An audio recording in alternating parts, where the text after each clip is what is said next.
chillingly explored how the control of speech is the control of the mind. In describing this world, Orwell powerfully demonstrated how an authoritarian government can suppress the ability of a person to speak, dissent, and think in order to control its people.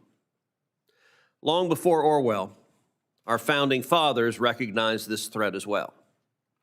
After witnessing a long train of abuses and usurpations by the British Crown, including the suppression of speech and thought, 56 men signed the Declaration of Independence, speaking out in defense of man's natural rights and beginning the formation of a new, free nation built upon one's ability to speak and dissent against the government.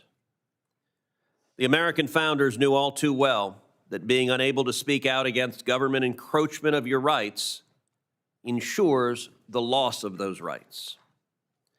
The right to speak out is the foundation of a free society. It gives everyone, whether a senator or a citizen, a contrarian or a comedian, the power to persuade and to hold government accountable. And that's why all of us need to defend and protect the most powerful weapon we have against the government's ability to censor its own citizens, the First Amendment. Censorship around the world is growing. Even allies like the United Kingdom are making arrests for so-called offensive speech, like criticism of open borders and peaceful prayer near abortion clinics. President Reagan was right when he declared that freedom is never more than one generation away from extinction. Here in the United States, we must uphold free speech and zealously guard against censorship. Earlier this month, I convened a hearing to examine how our own government, particularly the Cybersecurity and Infrastructure Security Agency, censored in secret, often through third parties. CISA and White House officials jawboned big tech into deleting tweets, downranking posts, and deplatforming conservatives under the guise of, quote, safety and national security. We heard the stories of Alex Berenson and Sean Davis, who were personally targeted by the Biden administration apparatchiks for opinions and facts they shared on COVID and election fraud. They not only suffered significant financial loss, but more importantly, they were silenced by their own government. Today, we pick off where the story left off, with witnesses from two big tech companies that were pressured by the Biden administration to censor the American people, Google and Meta. Today, these same companies claim to zealously advocate for free speech. While I welcome their newfound religious conversion, they owe apologies to Alex Berenson, to Sean Davis, and to countless Americans they silenced at the Biden administration's behest. No major tech company, let alone the ones before us, publicly spoke out when this was happening. They were silent, despite armies of lobbyists and legal resources without limit. Big tech was speechless when the Biden White House bullied them into censoring regular citizens. Neither big tech nor any of my Democrat colleagues spoke up. They seemed quite content to follow the example of the United Kingdom, criminalizing speech that some find offensive under the guise of, quote, misinformation. But the fact is, the government cannot, or at least should not, be the arbiter of truth. You don't get to decide free speech protections are available only to favored or popular speech. It's not up to bureaucrats and politicians to decide which speech is reasonable and which is hateful, and then only accept that speech that they find to be socially acceptable and inoffensive. You don't get to cancel someone for using the wrong pronouns or challenging conventional wisdom on vaccines. No, our commitment to free speech under the rule of law means protecting speech that some people find unreasonable or offensive or even hateful. So what does that mean in practice? Alex Berenson and Sean Davis can prove that the Biden administration was behind their online censorship, yes, but they still face significant legal obstacles in recouping their losses. Their stories, and countless others like them, have revealed dangerous gaps in our legal protections for free speech. It cannot be that their First Amendment rights go unremedied merely because the violators are no longer in office or because Congress has withheld a damages remedy. This collusion between big government and big tech is a warning that we need stronger tools to guard our cherished freedoms. That's why I will soon introduce new legislation, the Jawboned Act, which will provide a robust right to redress when Americans are targeted by their own government. I am hopeful that today's hearing will reflect bipartisan interest in protecting free speech and finding common ground on measures like this one. We cannot remain idle in the face of government agencies manipulating private companies into silencing their critics. We must act decisively to uphold the First Amendment, to protect open debate, and to defend every American's right to speak freely without fear of government reprisal. I'll now turn to Ranking Member Cantwell. Thank you, Mr. Chairman, and thank you for having this hearing, for the witnesses being here. But my fundamental question is still where is Brendan Carr? We might have the right hearing, but I'm not sure we have the right witnesses. We might have the right questions, but I'm not sure we have the right administration we're calling into question. I will take the opportunity to ask the witnesses about AI, about algorithms, about competition on platforms. But as we discuss censorship today, this hearing isn't serious if it ignores the ongoing corporate consolidation green-lighted by the Trump administration, which is only approving deals that come with a political pro quo. Mr. Feld, in your testimony, you talk about, quote, consolidation amplifies the ability to control content on an unprecedented scale, and I appreciate, end quote, and I appreciate that you recognize the threat posed by corporate consolidation to free speech and independent journalism. In fact, you also say, quote, a handful of opaque algorithms are controlling the majority of discussion online, end quote. Just this year, FCC Chairman Carr approved Skydance's $8 billion acquisition of Paramount, but only after Paramount paid $16 million to settle with President Trump and install a first-term Trump appointee as the ombudsman at CBS. And FTC Chairman Ferguson approved Omnicron's $13 billion acquisition of Interpublic, creating the world's largest media buying agency while ignoring the serious concerns about market consolidation. So rather than protecting consumers and competition, the FTC imposed conditions to favor certain kinds of content. The FTC later, in complaints, as Mr. Feld is saying in his testimony, are really important to have somebody at the FTC that is making sure that we understand the consumer harm when you reduce competition, when you basically are reducing investment. The consolidation of audiences and advertising dollars on just a few social media platforms pose real risk to democracy, to the sustainability of local, diverse, and trusted media sources. When a handful of companies control how information spreads, that makes it easier for any administration to abuse that power with political threats to chill speech.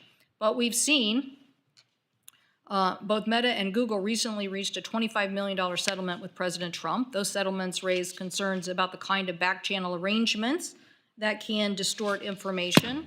The stakes are high now because as we look to turning to AI for the future, how will that tool be used?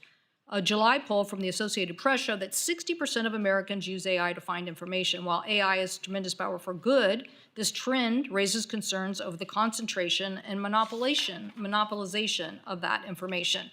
The amount of control in the hands of just a select few could erode the foundation of free speech. The First Amendment isn't just a line in the Bill of Rights. It is about an operating system for our democracy that protects everybody, comedians, protesters, the free press, and obviously people we disagree with. That is why this committee should focus on ensuring competition, diverse and truly independent media systems, and all supportive of both transparency expressed in this panel's testimony today and in the previous panel's testimony. Transparency in process can be a very good antiseptic. The proposed TikTok deal is a perfect example of danger when those principles break down. It places yet another major media platform under control already: Paramount, CBS, Skydance, and reportedly those seeking to buy Warner Brothers Discovery. What are the details of how we are going to rid the Chinese influence of these algorithms and their misuse of algorithms? I am still waiting for that explanation. So we've seen how consolidation erodes both competition, and we only have a handful of companies owning outlets that Americans rely on for news, entertainment, and those companies become easier to intimidate. So I ask again, where is Chairman Carr? These are important issues. I hope they will appear before this committee at some point in time, because we need to understand the direction that we are going in our country to protect free speech. And that is why the work of this committee should be, as you said, Mr. Chairman, to defend the First Amendment and have a free, diverse media landscape. It is more urgent than ever. Thank you.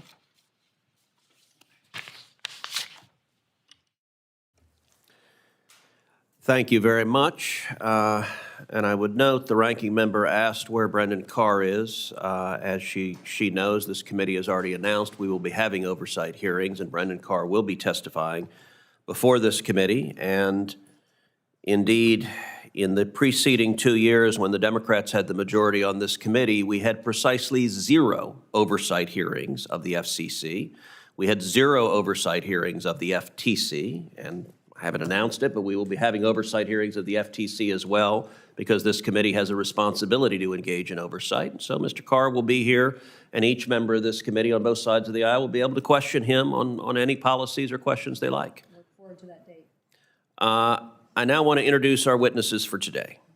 Our first witness is Markham Erickson, the Vice President of Governmental Affairs and Public Policy at Google. Mr. Erickson leads Google's Government Affairs and Public Policy Centers of Excellence, a global team focused on applying law to technology and the internet. Our second witness is Neil Potts, the Vice President of Public Policy at Meta. Mr. Potts has worked for Facebook or Meta since 2016, and I look forward to hearing his testimony about Meta's experience with jawboning. Our third witness is Will Creeley, Legal Director for the Foundation for Individual Rights and Expression.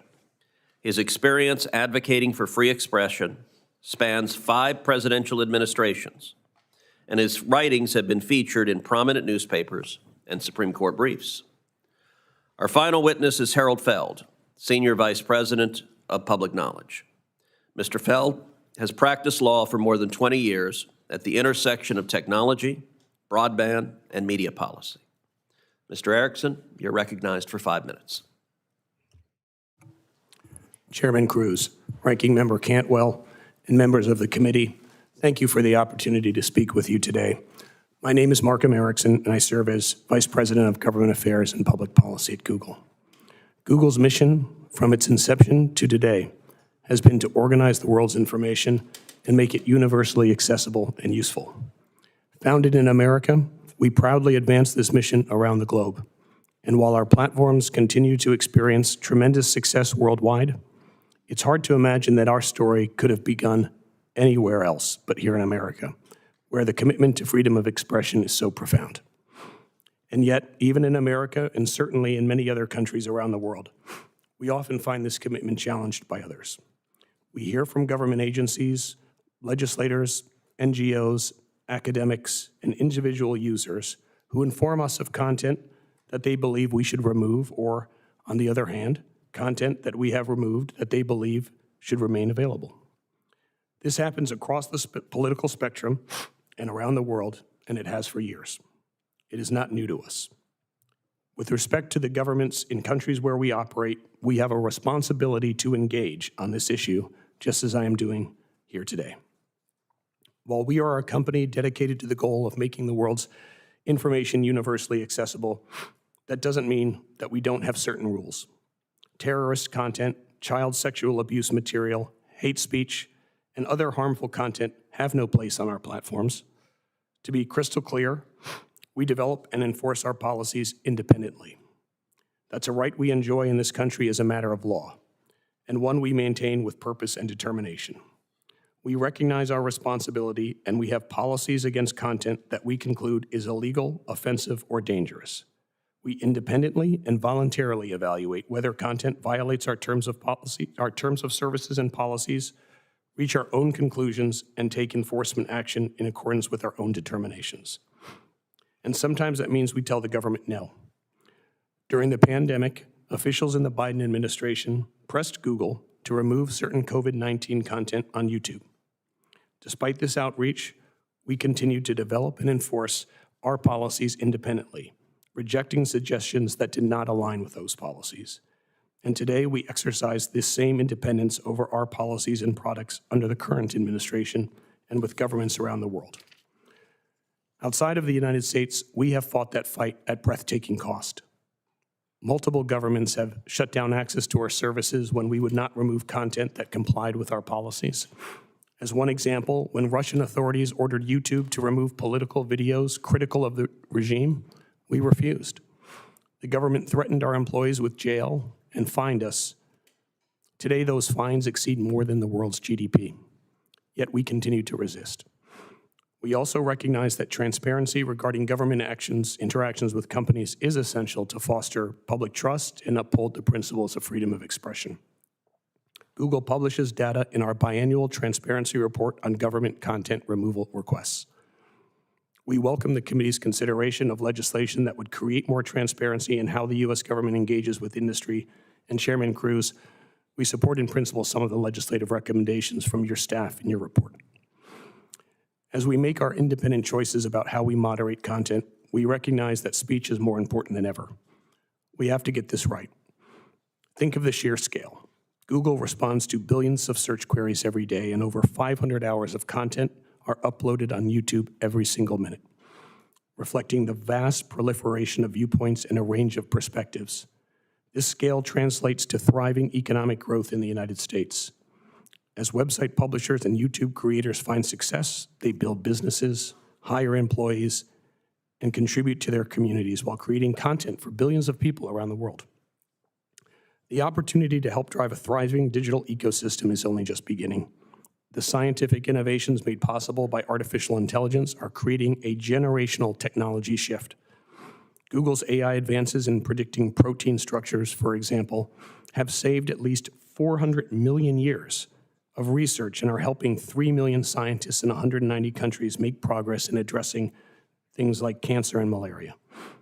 Google uses AI to forecast floods, detect wildfires, and provide tools to improve farming efficiency and boost crop yields. These discoveries, this scientific progress is made possible by America's tradition of protecting the free and robust expression of ideas. We remain committed to doing our part to keep the digital ecosystem safe, reliable, and open to free expression. We rely on the trust of our users, and we intend to keep on earning it. I look forward to your questions. Thank you. Mr. Potts, you're recognized. Thank you, Chairman. Chairman Cruz, Ranking Member Cantwell, members of the committee, thank you for the opportunity to testify today. My name is Neil Potts, and I am a Vice President for Public Policy at Meta. I've been with the company for nearly 10 years, and in my current role, I'm responsible for oversight of the development and implementation of our community standards, which provide the rules for what we allow and do not allow on the platform. I'm a graduate of the United States Naval Academy and the University of Virginia School of Law.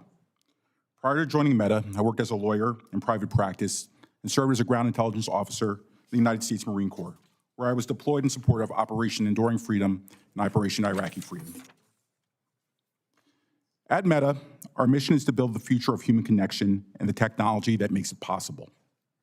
Key to this work is our foundational commitment to free expression. Every day, millions of Americans use our services to stay in touch with friends and family, generate creative content, and learn about what's going on in the world. We want to give them a voice and make sure they can engage with their communities in a safe way. The diversity of viewpoints, expression, and experience on our platforms highlights much of what is good about Meta, but it also presents challenges when deciding what content should and should not be allowed. These are complex issues. To create a place that is safe for a variety of people, we have to make hard decisions about what should be permitted. Some people think we take down too much content, others think we take down too little content. And while we know everyone will not agree with every decision we make, we remain committed to providing transparency about our content moderation and our enforcement policies. And we have worked hard to prioritize speech. Our goal is always to get it right, but we recognize that we are not perfect. And when there are concerns about how we approach enforcement, we appreciate hearing from people, including you here in Congress, about how we can improve.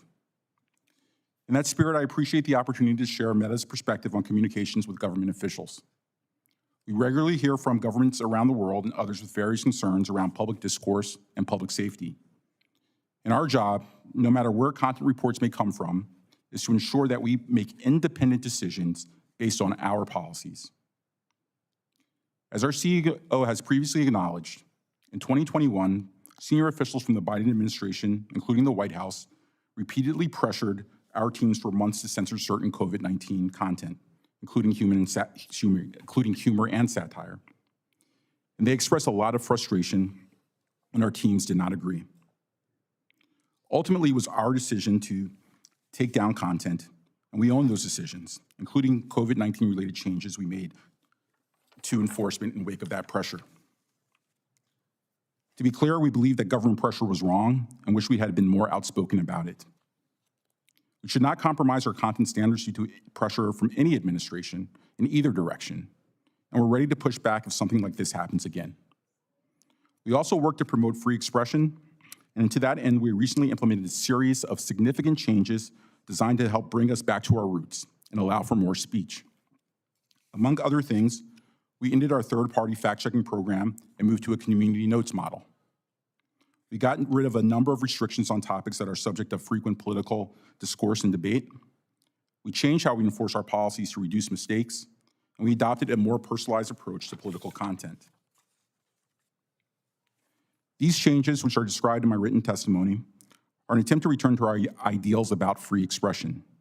That means being vigilant about impact our policies and systems have on people's ability to make their voice heard, and having the humility to change our approach when we know we're getting something wrong.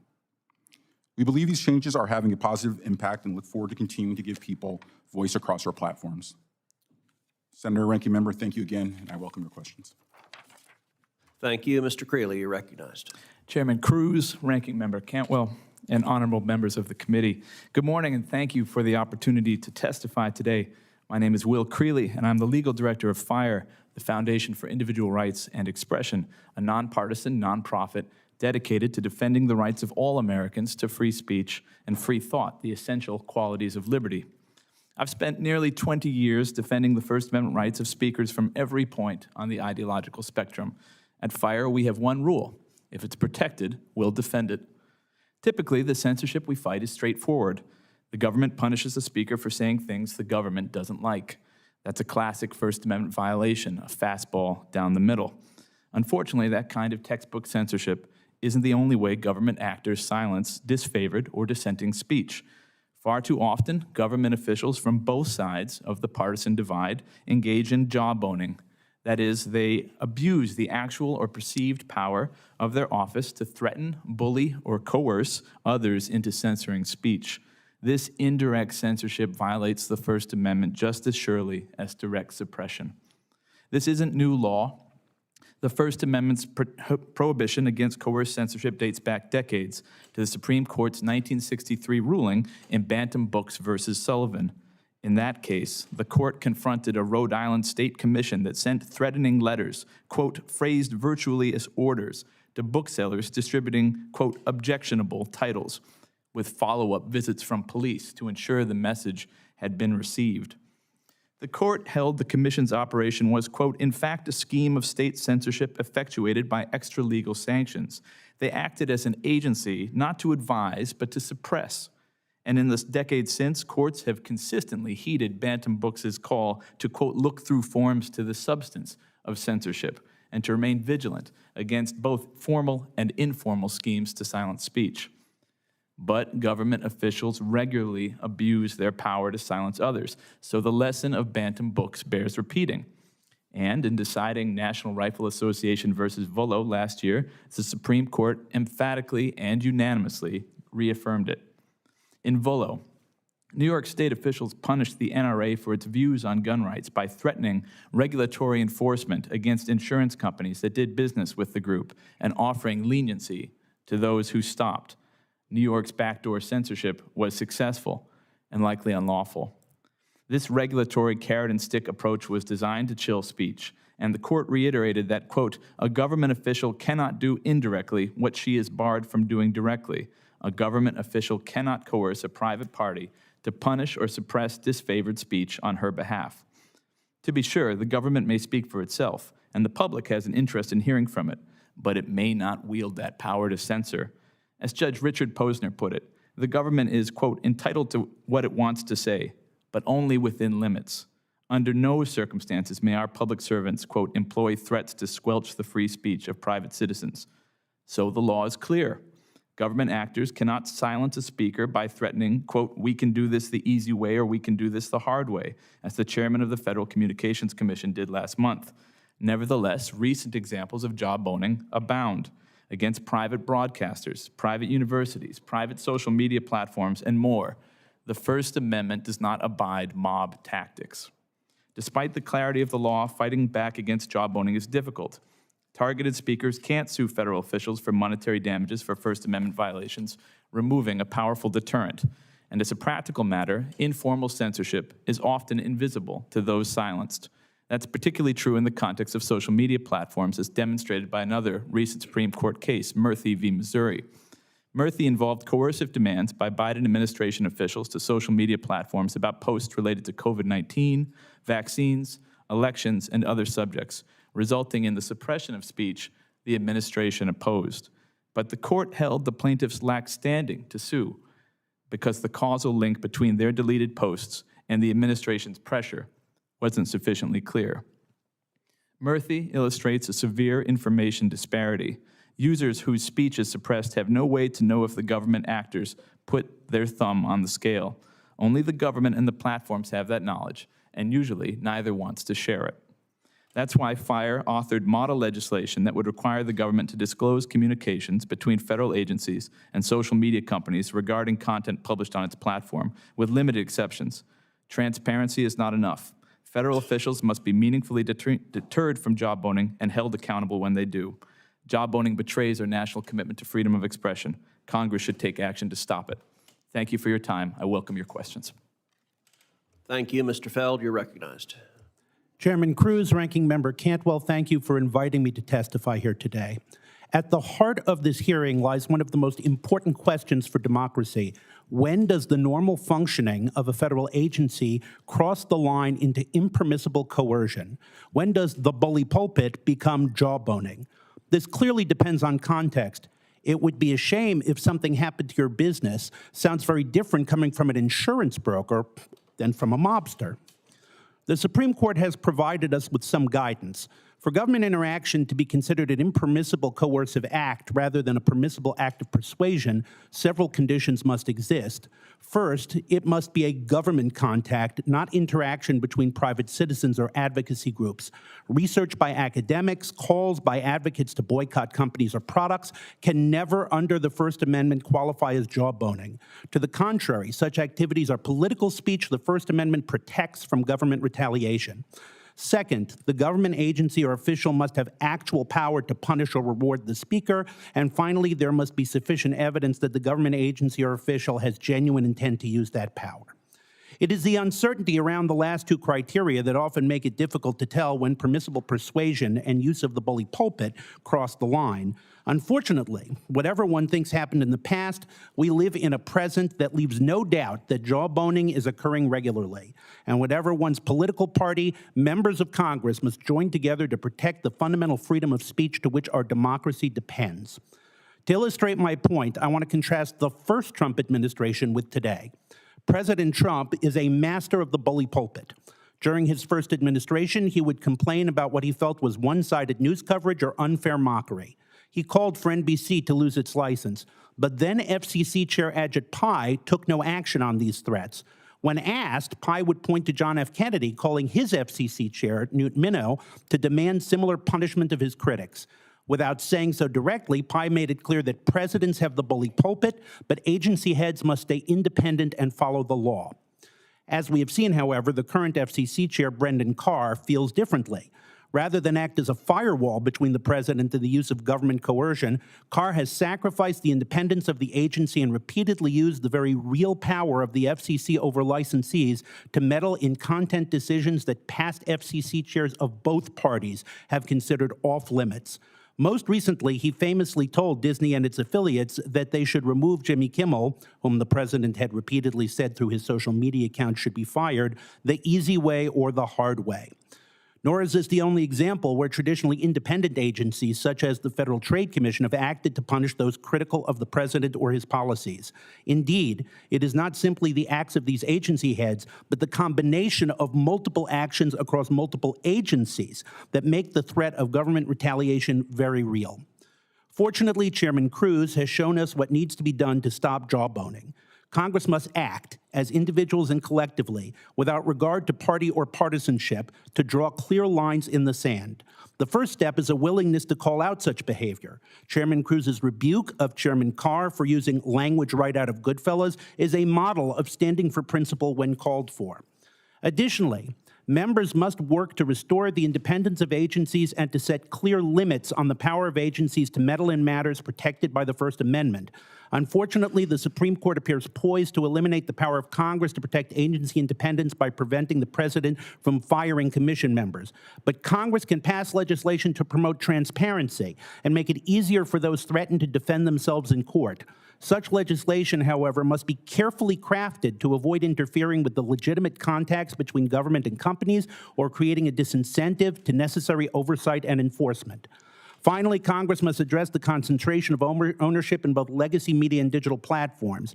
The active effort by the Trump administration to put Warner Brothers, owner of CNN, in the hands of proven friends while threatening to use the regulatory power of the United States to block bidders it dislikes illustrates the importance of diversified ownership to the marketplace of ideas. The last few months have shown the importance of ownership limits on legacy media, limits Chairman Carr has indicated he intends to relax or eliminate. Additionally, Congress should consider legislation to introduce competition to the digital platform phase. Congress should consider cross-ownership limits that would prevent things like the acquisition of TikTok, one of the most important and influential digital platforms, by the largest owners of legacy media.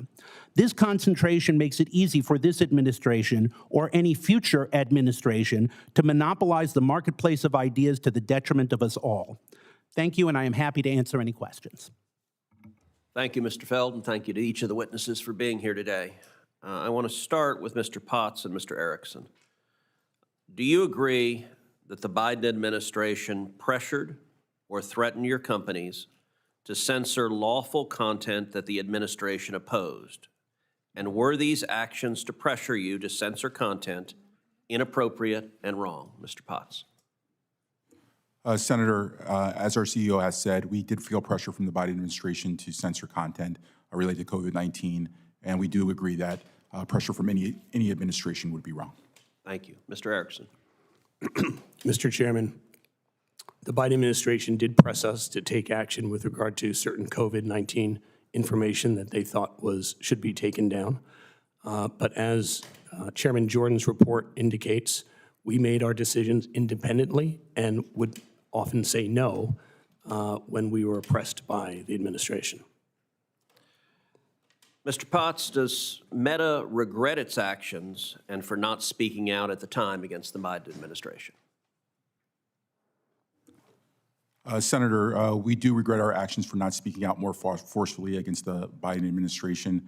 We made independent choices, but we did feel pressure during those discussions. Mr. Erickson, same question. Mr. Chairman, we get outreach from a lot of actors, governments around the world, administrations, member of Congress, NGOs. we feel a responsibility to consider when content is flagged, but also a responsibility to evaluate that content by our trust and safety teams independently relative to our policies, which are publicly available and on the internet, and make a decision about whether they are violative, regardless of the actor, the political affiliation who's flagging the content for us. Well, Mr. Erickson, let's take one example here.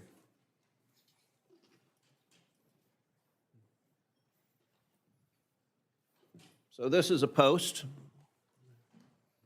a video showing election fraud claims made by both Democrats and Republicans. So showing Hillary Clinton making claims of election fraud, showing Donald Trump making claims of election fraud.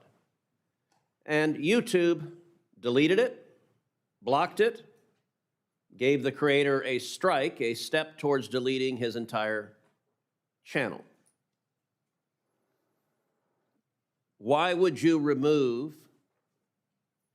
a journalistic record of the claims of election frauds from both Democrats and Republicans? Mr. Chairman, thank you for the question. We have election policies, and we've had election policies for a long time to ensure that the most important thing that citizens can do, which is to vote, they can find relevant and useful information on our platforms, where to vote, for example, what time the... Yeah, but that was none of this. They're not saying vote on Wednesday at the supermarket. This is videos of Hillary Clinton and Donald Trump making claims of election fraud. Now, would you agree that it is friggin' news when one of the two parties' major presidential candidates makes a claim of election fraud? Would you agree that that's news? Excuse me. Yes, that is news. Okay? YouTube blocked it and said, nope, you the citizens, we're not going to allow you to see it.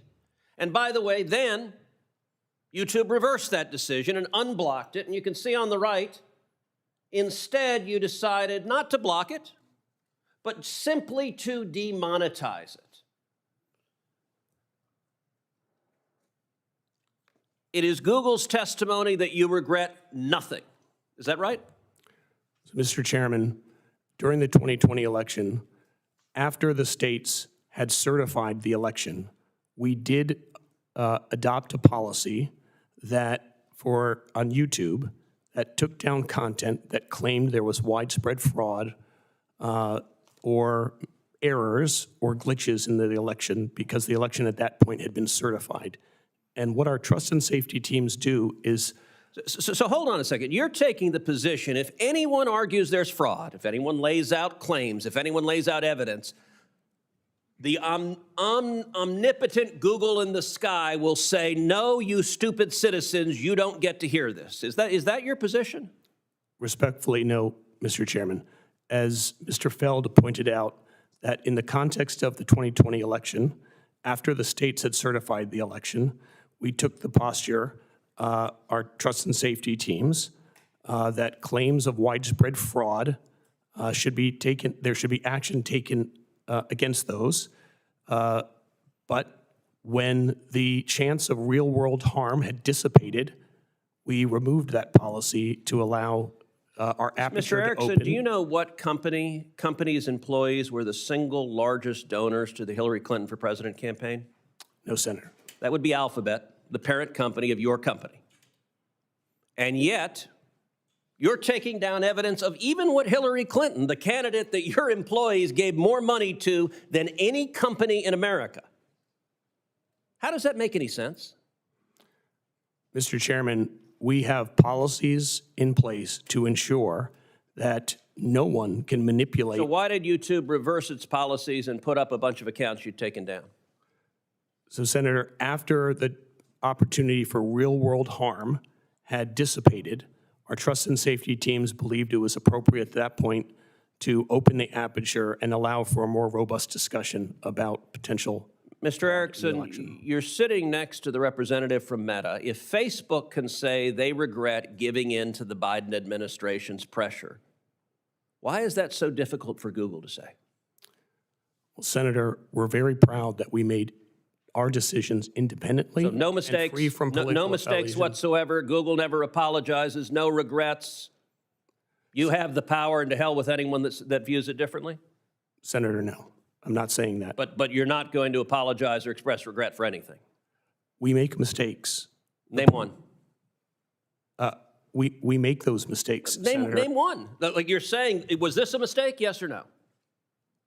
At the time, Senator, our trust and safety teams, when looking at content on YouTube that claimed there was widespread fraud, after the states had certified the validity of the election, we believed it was appropriate to take action against that content. So is The it Google's news- position that once an election is certified, that there can never have been fraud in that election? Senator, again, those decisions are made. No, that's the question. You just said once the election's certified, no one can say anything about fraud. Is that your position? No, Senator. You know, These there's a dis- whole body of election fraud litigation, and candidates in both parties challenge elections all the time, raise claims of fraud. They're litigated often after an election is certified. Senator, at that time, after the election had been certified, in context, we felt it was appropriate to take down allegations of widespread fraud because of potential real-world harm at that moment. When that time had dissipated, we did believe it was appropriate to deprecate that policy and allow for that discussion to Well, happen. let me say, I don't think it is real-world harm to respect free speech and to allow the American people to hear what Hillary Clinton and Donald Trump are saying. And it goes without saying, I disagree with an awful lot of what Hillary Clinton is saying. But I don't think a tech monopoly should be deciding what the American citizens get to hear and what they don't get to hear, particularly given your heavy ideological bias. And I got to say, I'm astonished that you sit here unwilling to express regret for anything at all. That is a level of contempt for free speech that does not reflect well. And it may be why Google abandoned its old motto of "Don't be evil," because you're certainly not living up to that old model. Senator Cantwell. Thank you, Mr. Chairman. Mr. Feld, thank you for that distinction between the bully pulpit versus coercion. I think I even saw Mr. Creeley nodding his head in agreement. So I think we have two organizations who are characterizing the challenge in front of us. And Mr. Feld, you were more specific about when you really do have the power, like the FCC chairman does, and you don't or you do abuse that power, then that really is the coercion that we have to worry about. So I am concerned about where we are today in the state of media and diversity of voices. And so it does make me concerned that we have more competition, not less competition. That is one of the reasons why I want to see Mr. Carr in this hearing room, because we have a big challenge facing us, and the consolidation issues are challenging enough without using coercion in the middle of them. But back to this larger question, and something I'd ask my panelists too, is what can we do in the tide of AI, where AI is now making this even more opaque, how information is being gathered and used? What can we do in the era of AI to make sure that we are instilling more competition, growing more diverse media sources, and certainly protecting? I would think that the platforms that were here today would understand that their seed corn is people who actually produce information.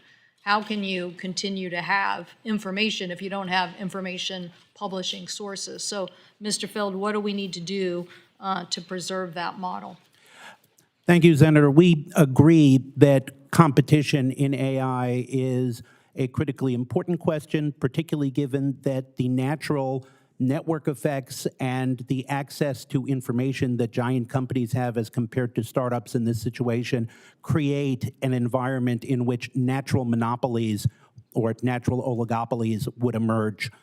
In this situation, it is important, we believe, one, for the government to support open source, which allows for innovation by multiple parties and combines the abilities of many. We believe that there may be necessary interventions, such as providing access to information that is used to train these models if it develops that one monopoly in, say, search or on social media is feeding and growing another monopoly in AI. This is something that the government needs to keep a very careful eye on. We are particularly concerned with Judge Mehta's decision that the emergence of AI relieves the need to care about concentration and monopoly power in the search market. We think it is just the opposite, that the emergence of AI, which feeds on that information, means that we must be extremely rigorous in our antitrust remedies with regard to these adjacent monopolies.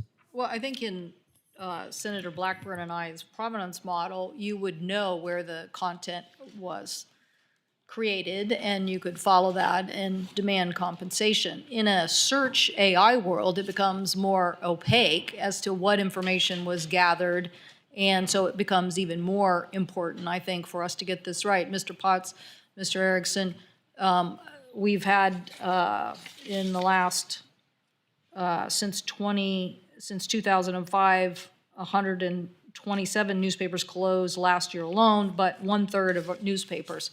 So don't you think that this is eating the seed corn here, that how can you have a perfect stack of information if you're going to have less information?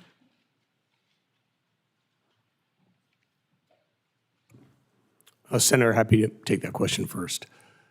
Google is committed to a thriving news ecosystem. For 25 years, users come to our site, and we send them to publishers all over the world free of charge. And those publishers are able to grow their user base, to have advertising, to monetize those interactions, or to have subscriptions. I'm asking you if you think it's time to do more. Mr. Potts, I know Meta actually does do, well, took some resources, and I find it interesting. There are very few journalists that cover, you know, when I first got to the Hill, there were probably 5 people from the state of Washington that covered what we did on the Hill. Now, literally, there's one person, and basically from Spokane, Washington, who's funded by a Facebook grant that was compensation to the journalism community. But now, you know, and he does a great job covering me, covering Senator Risch, Crapo, Senator Murray, but that's it. So all that information that you would get, you know, if you had people covering from Seattle and Vancouver, Washington, Bellingham is lost. So at what point do you guys care about the fact that the stack of information needs to be supported if you want to have a perfect stack and have competition? And if we want the U.S. stack to be the best stack in the world, then you have to have true competition of voices, as we have pointed out from the 2 witnesses on the end. Senator, this is, I'm sure, a very important topic. Unfortunately, it's not one that I work on directly, especially around competition, so I don't have an informed opinion. But we're committed to having a platform for everyone to share their voice. Okay, well, I think they should send somebody here who can answer this question, but we'll take it for a direct question to your leadership and get an answer. But this question of AI is here, and we have a couple of choices. You know, we've put, you know, privacy legislation on the table that also would basically, you know, I think in Meta's whistleblower case that was before our committee before, Meta was publishing hate information against the Rohingya population by the government. And even though many, many people tried to get that information erased because it was directly saying to harm a population, your previous model didn't correct for that. Your newest model probably would better address that. But the point is, we need to have a system that is responsive to the fact that we need information. So I see my time has expired, but I would hope that both of you will get a formalized answer on what in the era of AI do we need to do to make sure that journalism survives so that your information that you feel is so precious actually gets created. Because without local journalism, it's not going to get created. Thank you, Mr. Chairman. Thank you. Senator Fisher. Thank you, Mr. Chairman.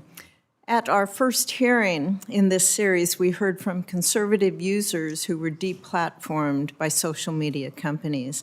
One of the witnesses specifically mentioned that at the time in 2020, Twitter was pressured by the Biden administration to deplatform his account. Much of this seemed related to policy threats about Section 230 reform. I'd like to explore the nature of these types of conversations. Mr. Potts, would you please describe specific examples of pressures that your company experienced from the executive branch, specifically about content moderation? Yes, Senator, and thank you for the question. As I mentioned before, our platforms are for everyone, and we want to ensure that we have a diversity of viewpoints, and we regularly hear from governments around the world about where we draw our policy lines and how we enforce our policies, and we definitely heard from the Biden administration on those issues. The pressure that we were really focused on in some of our recent discussions was the pressure that we received around COVID-19 and changes to our policies therein. We received a lot of pressure from the Biden administration about humor, satire, certain claims around COVID-19. And to be fair, we made our own decisions. We made our own decisions, and ultimately those were our choices, but the pressure did exist. Besides COVID-19, give me examples of other pressures that you felt. Senator, I don't have specific pressures. We do engage with governments and agencies. What issues were specifically brought to your attention? The issues that I focused on primarily were, in my engagement with the Biden administration, were around COVID-19. How often did they occur? Senator, I was not the only individual that had those conversations. I was party to a few of those conversations, but we had many as a company. You've been with the company 10 years, you said? That is correct, Senator. I've been there 10 years. Are there examples from other administrations trying to influence your content? Senator, we often hear from governments and government agencies about content that does violate our standards or places that we agree, and so that may be something like terrorism, the illegal sale of illicit drugs like fentanyl, or potential multi-victim violence. Think of school shootings. So those are places that we'd like to partner and work with, but we also hear pressure of where content doesn't violate our policies. It's incumbent upon us to make our own choices, as I described to Senator Cruz, and then push back more forcefully, which we did not do in 2020. Mr. Erickson, could you tell me about Google's experience with this? Yes, Senator, thank you for the question. It is true that during that period of time, during COVID-19, well, if I could take you back to that moment in time. Not in too much detail. The chairman will gavel me out. Certainly. It was an intense moment and unique in our nation's history. It was very chaotic, and we did feel a responsibility to meet with scientific and health experts in the government, beginning in President Trump's administration, that continued in President Biden's administration. So are you telling me that most of it dealt with COVID-19 content? What besides that have other issues? Have you felt any kind of pressure over from Google? Senator, I want to be clear. No matter how the information comes to us, we feel a responsibility and are proud of the way we handle those communications to make independent decisions. We have trust and safety teams that are shielded from political pressure, that make decisions based on our terms of service and our guidelines, which are transparent and publicly available. Thank you. Do you have an independent audit or review process in place to evaluate whether moderation disproportionately affects users based on their political beliefs? Senator, there is no place for someone in our company with a political agenda to influence our content moderation policies. If we were aware of that or made aware of that, we would certainly take disciplinary action. And we have studies which I can make available to you that would be great. Could you make those internal fairness audits public, or at least invite a third party to be able to scrutinize some of that to hopefully settle some of the concerns? Senator, there have been third-party reports and studies of the content on our platforms, and happy to provide those to you. That would be great. I'd appreciate that. Thank you. Mr. Creeley, the user base of Meta and Google spans the globe with billions of users, and their control over valuing and devaluing speech is critical to examine. given their ability to amplify that content. What internal mechanisms do you think should be in place at these companies so that they can guard against speech that harms of jawboning, deplatforming, and what do you think we here in Congress need to do? Well, I appreciate the question, Senator. I'm just a humble First Amendment attorney. I Oh, wouldn't come on, give me an purport to. answer. I will suggest that more transparency is generally useful. Our model legislation would have reports, the onus being on the government, reports of all contexts from government officials to private social media platforms, which have their own First Amendment right about the moderation policies they enact and how they fulfill those policies. Given the global scope, I know that my colleagues at the table likely feel a great deal of responsibility. I think you've heard that. But my worry as a First Amendment attorney is with the government. That's the onus. The answer in Bantam Books was not to regulate the booksellers, but to tell the government that it had crossed the First Amendment line by bullying a private entity. Those are the rights I'm seeking to protect. I would agree with you on that. I worry about any regulations that any government puts onto free speech. Thank you, sir. Thank you. Senator Klobuchar. Well, thank you very much, Senator Cruz. Thank you to the witnesses. Senator Cruz and I have worked together on a number of internet-related issues and platform-related issues, including our successful passage of the Take It Down Act. We do have disagreements about some of the decisions that I think the companies rightfully made about false information, about the election when President Trump's former own Attorney General, Bill Barr, said that these arguments that there were widespread fraud and the like were not true. So I don't want to relitigate that right now. But what I want to get at is the need to do something about the cesspool that our kids are being exposed to, and the need, while we value these platforms, we all use them, to have some rules in place, especially when it comes to AI. I've just been shocked that we are all sitting by like observers for those of us who think AI has great potential to cure diseases and the like, and that our Congress is just sitting there and not doing anything about these videos that are going out there. Senator Cruz and I focused on the non-consensual porn, whether it's AI created or actual, but when it comes to these fake political videos, the fact that we're not even passing something that says digitally altered for the ones that are constitutionally would be protected if they're parody and the like. That's a bill Senator Murkowski and I have. The fact that we won't pass Senator Hawley and my bill that would do something about the stuff that is basically deceptively using people's images, and the fact that we are sitting by while people's images, whether they're famous or not, are being used. And I do appreciate Google and YouTube support for the No Fakes Act that Senator Blackburn and Senator Coons and Senator Tillis and I have. I think it's very important legislation right now. So we're not leading the Congress right now, but man, I would be getting these bills through because I think there's some widespread support, not just about the election, but about everything that's going on. Having had an own deep fake video made of me from a hearing Marcia and I did, making claims that I would never make, but it looked so real that many people believed that I was somehow part of the Sydney Sweeney ad campaign. So with that, I guess I would turn to you, Mr. Potts, and ask why Meta doesn't support this deepfakes bill.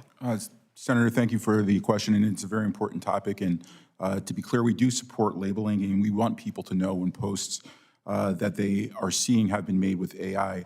Unfortunately, I'm not familiar with the legislation. I think directionally there more transparency around AI-generated content is something we want. Doing that in a smart way, of course, is something that also makes sense. I know alongside my colleague here from Google, we support the C2PA, which is the Coalition for Content Provenance and Authority, that does include markers for AI-generated content, and that will allow companies to label that in a more clear and faster and direct way.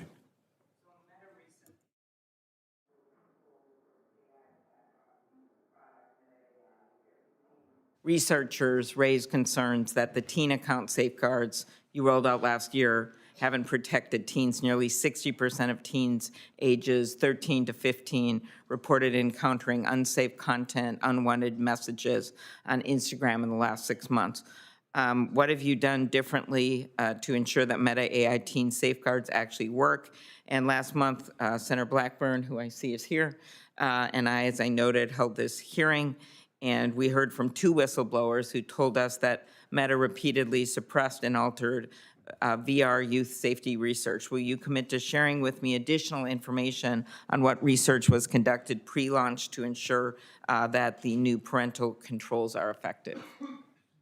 Senator, thank you for the question. You referenced a study that I'm not familiar with. I'd be curious of the methodology there, but I will say that we are committed to building safe and responsible tools, AI tools, as well as safe and responsible experiences for teens. So we want age-appropriate experiences across the board.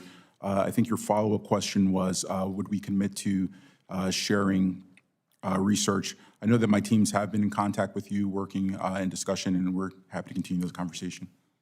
Okay, the Wall Street Journal recently reported that Meta plans to use people's conversations with Meta AI chatbots to personalize ads served to them.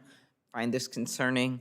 How will Meta protect people's privacy while selling information about their private conversations to advertisers?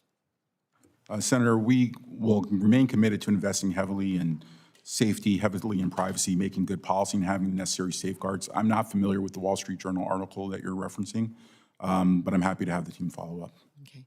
I also wanted to reiterate Senator Cantwell's line of questioning about the need to have a free press. Free press is about no censorship, and I'm looking forward to Chairman Carr's arrival at our committee here. But free press is also about having free press exist. And right now, I think everyone knows here that Senator Kennedy and I for a long time have led this bill on trying to find some way out of this which has been exacerbated by AI so that journalists get paid for their content. There's lawsuits going on. I know all of this, but we're not really going to have a free press if the economics are such that their content can be taken and then no one is able to report on anything and we don't have local news. So I hope you're all thinking about that as we hopefully go forward with actual AI legislation, privacy legislation. We're going to have to do something to account for that. And we're clearly, before this next election, going to have to do something about marking these, not just ads, but videos as digitally altered. I will note in my case, Meta did mark it as digitally altered, and that TikTok actually took it down, and that, I don't know what YouTube did, and that X actually did nothing. And so that, to me, just shows how we need some rules in place. Thank you. Senator Blackburn. Thank you. I will note that Google lost a lawsuit yesterday dealing with the press, and so we noted that. Mr. Potts, I want to come to you since my colleague, Senator Klobuchar, was talking about kids and safety online. Yes, ma'am. You all have spent $20 million lobbying against what we've tried to do to make the virtual space safe for kids. $20 million in the first 9 months of this year. You have 87 lobbyists fighting against any regulation because kids are the product for you all. 87 lobbyists, one for every 6 members of Congress. I hope you're getting your money's worth because you are killing kids, and we know it, and we know what you are doing. I am so sick of what you all are doing. You should be ashamed of how you are putting kids at risk. And you should be coming to the table to work with us because we're trying to protect people in the virtual space. There are rules in the physical space, but not in the virtual space, but money hungry. That is what you all are. Your valuation is built on eyeballs, and you come in here and want to soft talk this, it is infuriating. It is absolutely infuriating. Mr. Erickson, I want to come to you, please, sir. I appreciate what you had to say about AI resources and about being proud. Mr. Erickson, I'm talking with you, sir, and wanting to be a trustworthy company. But let's talk about Gemma. And I want to bring up the issue of Robbie Starbuck, who lives near me in Tennessee. He's a conservative leader. I don't know if you're familiar with Mr. Starbuck. I'm familiar with who he is. Yes, Senator. Okay, thank you, because I'm going to put some things up that Gemma did. Gemma, and the way you're training these LLM models is not something you should be proud of, and it doesn't embody trust, because Gemma created an entire falsehood around Mr. Starbuck, saying he had been accused of child rape. Totally false. Totally false. So then we asked Gemma if Senator Blackburn had publicly defended Robbie Starbuck. And it goes on to say that I publicly and actively defended Robbie Starbuck. Now, here are the prompts that are there, and here's the response. It made up articles, and I'll be able to hand you this poster so you can see this in detail. But this is insulting that you are so biased against conservatives that you would create this entire story around Robbie Starbuck with links to stories, and this entire story around me. Totally false. All of it is false. So why don't you tell me how you are scraping data and training these LLMs that they would come up with not a 1 degree, but a 2 degree complete falsehood? Senator, thank you for letting me clarify. The way we train our LLMs is to train on publicly available information. It's not publicly available, sir, because it is fake news. Gemma made it up. So what are you feeding in on the training that would allow such a, I mean, this is just wild. It's fiction. So, Senator, it's well known that LLMs will hallucinate. It's a known issue. You need to shut it down. And we do It's work. on a bad drug, and the bad drug is your input. Thank you, Senator. We do work at Google very hard to mitigate those hallucinations. Obviously not hard enough. So how are you going to clean this up? Senator, again, we are working to mitigate those kind of hallucinations on LLMs. Gemma is our open source AI model. I'm not familiar with the examples. I will take your word for it. Thank you for providing Well, yeah, those. We'll follow you're up going with you. to be able to take the word for it because we're going to deliver these examples to you. Mr. Potts, I want to come back to you. Yes, Senator. Listening to your testimony, I find it so curious that when your mistakes, you say mistakes happen, but your mistakes always happen against conservatives. So what's the rationale for that? Senator, thank you for that question. If I may just go back. You don't need to thank me for the question. Just give me the answer. Understood. If I may go back, I just wanted to, respectfully disagree with your thought that we are attempting to hurt children or hurt kids, as you put it, for You a made a monetary playground gain. for pedophiles. Senator, we work tirelessly with For groomers. with law For enforcement predators. to remove that type of content from our 85% platform. of the kids that meet a drug dealer meet them online, Mr. Potts. Senator- You all need to take this seriously, and you're not because you're money hungry. I yield back my time. Senator, I respectfully disagree. We do work hard on these issues. Senator Lujan. Thank you, Mr. Chairman. Mr. Erickson, simply yes or no. Did YouTube pay $24.5 million to settle President Trump's lawsuit against the company, the majority of which goes toward Trump's ballroom? Senator, I believe you're referring to the lawsuit that we recently settled. The settlement terms were that we would provide, I believe that's the right number. It's close. Let me ask it right again. number. Yes or no? Yes or no? did YouTube pay $24.5 million to settle President Trump's lawsuit against the company, the majority of which goes toward President Trump's ballroom? Senator, we settled our lawsuit with President Trump. Yes. Thank you. I appreciate that. Mr. Potts, yes or no, did Meta pay $25 million to settle President Trump's lawsuit against the company, the majority of which goes towards President Trump's ballroom? Senator Lujan. Library. Sorry, Senator Lujan, I'm only familiar with what is available in news reporting. Yes or no, did Meta pay President Trump $25 to settle a? Senator, I was not connected to any of those decisions. What's your title? Aren't you an executive at Meta? Senator, that is correct. I focus on our internal rules for what we allow and do Look, not allow. Mr. Potts, I'm sorry Mr. Kaplan didn't have the courage to be here. I understand he got invited, but he's not here. Sorry you're getting the questions. Everybody in this room knows, everyone watching knows that you all paid $25 million, man. Like that's yes, just yes. But if you don't want to answer that, let me move on.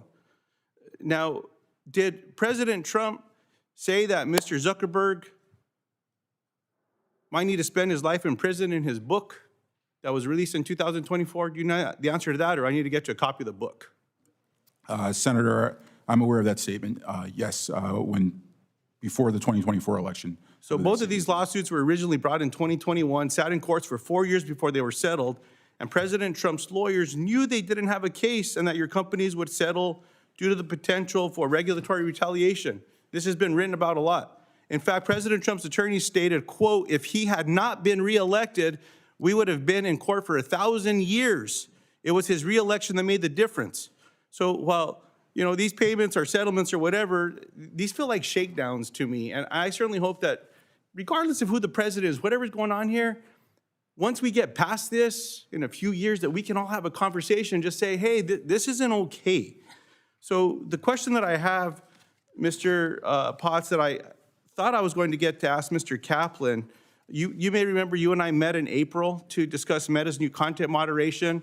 Mr. Kaplan was in that room as well, correct? Yes, sir.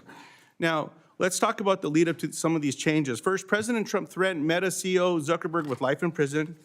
We just shared that with the book. Mark Zuckerberg openly admitted that some of those threats, that the changes that ultimately Meta led to would be, quote, harmful content to appear on the platform. So, Mr. Potts, yes or no, is it Meta's policy to leave up anti-Semitic content?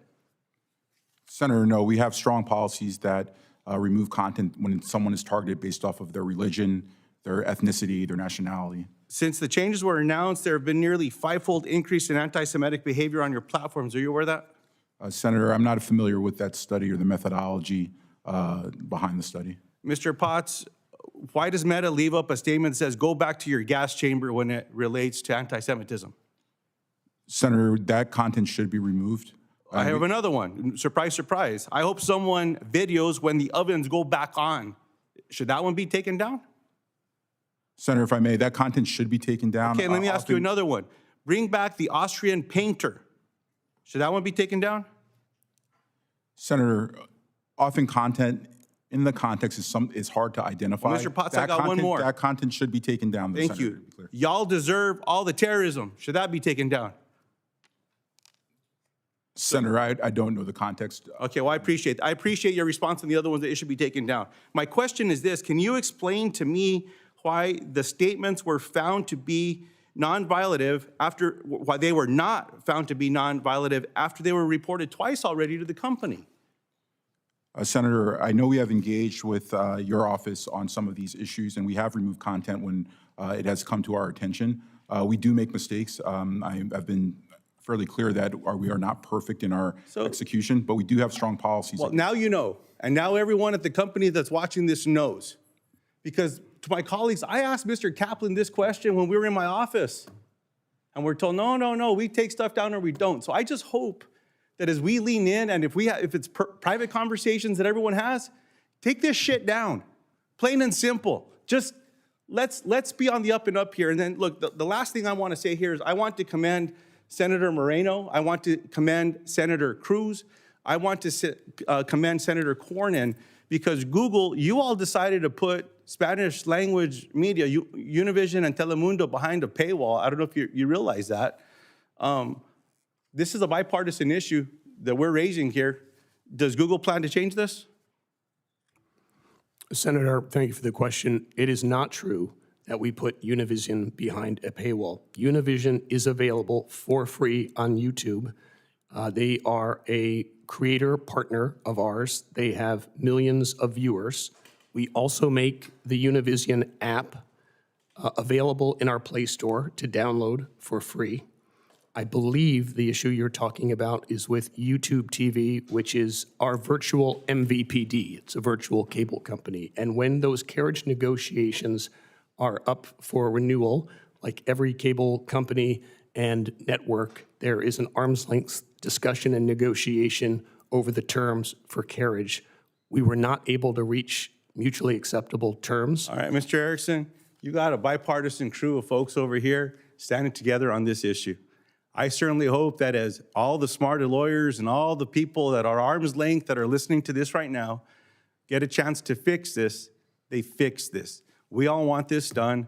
Please make sure you do that, because I have constituents that can't get information that are your subscribers because they believe in you. They decided to cut the cord and find another way to get information.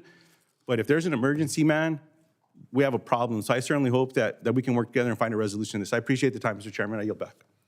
Recognize Senator Schmidt. Thank you, Mr. Chairman. This topic obviously is important to me as the guy who filed Missouri versus Biden. I'm sure you're all aware of that in your witness prep, and also who filed got the first antitrust win against Google for their monopoly on search. I have a few questions. I want to start with you, Mr. Erickson. Let's talk about search. During the 2024 election, while Google search was an illegal monopoly, according to the court, it was repeatedly biased against President Trump. If you searched, where can I vote for Donald Trump, Google showed nothing. Is that correct? You're aware of this, right? Senator, I am not aware of that. Okay. Well, if you searched for Donald Trump, you couldn't find it. Meanwhile, if you searched, where can I vote for Kamala Harris, a precise polling place showed up. That's interesting, isn't it? Would that be, if those facts are true, would that indicate some political bias? Senator, I can assure you there is no political manipulation of our search results. Interesting. Okay. So after President Trump was shot or attempted to be assassinated at Butler, if you typed a search for President Trump and assassination, nothing came up. How is that possible? So, Senator, let me give you some context Very quickly, here. because I have a bunch of questions. Yes, Senator. So when people are entering a search query into Google search box, we will often we will fill that out based on the machine learning of our platform that has seen similar type of requests to make it fast. So the question is, so no one typed President Trump assassination Butler?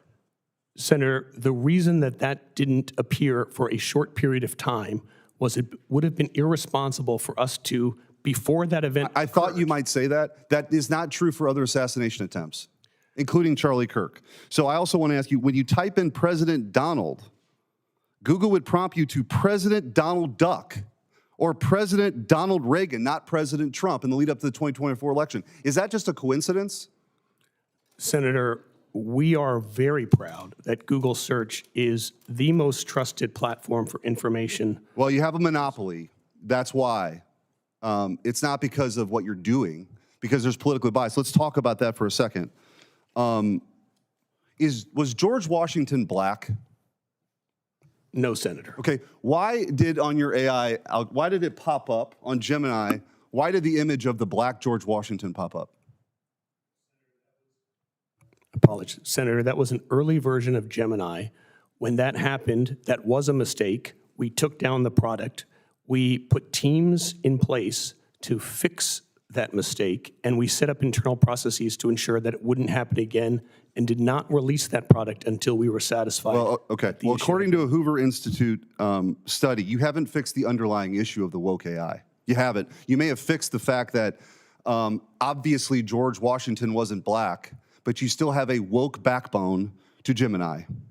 And the great black box out there, and I've been through the litigation with you guys, the great black box is your search. And I'm telling you, it's politically biased. And until you reconcile this, you're going to continue to have an erosion of trust and hopefully more lawsuits. Because people do go on Google and they search. But what they find is a politically biased. You could go to the members of this committee and search in what's on page 1 news articles. I don't have time to do that.